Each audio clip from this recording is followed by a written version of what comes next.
Seorang pemuda dijatuhi hukuman gantung sampai mati oleh Mahkamah Tinggi Kelang hari ini atas pertuduhan membunuh dan membakar kekasihnya yang hamil di Sabak Bernam 2 tahun lalu. Hakim Nurliza Uthman memutuskan demikian selepas tertuduh Muhammad Fakrul Aiman Sajali, 22 tahun, membuat pengakuan tanpa syarat selepas pertuduhan dibacakan jurubahasa mahkamah. Bekas penuntut sebuah institusi pengajian tinggi IPT itu turut mengakui semua fakta kes serta 112 eksibit dikemukakan pihak pendakwaan. Nurliza dalam penghakimannya berkata perbuatan tertuduh disifatkan sebagai jenayah yang dirancang selain sadis dan kejam. Ujarnya dalam kes ini bukan sahaja mangsa dan kandungan bayi berusia 18 minggu mati, malah berlakunya elemen kecederaan. Selain kesan tikaman di dada dan leher dihiris, perut mangsa dibelah untuk mengeluarkan janin sebelum mayat itu disimbah pula dengan minyak petrol.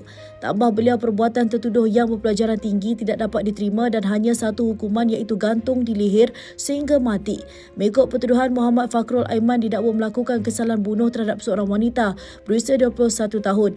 Oleh itu, dia didakwa melakukan kesalahan mengikut Seksyen 302 Kanun Keseksaan.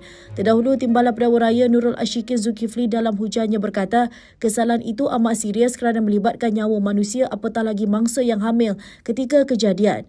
Namun, Peguam Muhammad Nur Tamrin memohon hukuman penjara kerana anak guamnya yang berusia 20 tahun ketika kejadian disifatkan menjadi kambing hitam. Utusan Malaysia sebelum ini melaporkan seorang lelaki bertindak kejam membunuh dan membakar teman wanitanya. Tindakan tidak berperi kemanusiaan itu dilakukan suspek sebanyak 2 kali selepas berlaku perselisihan faham berkaitan menyembunyikan kehamilan luar nikah mangsa.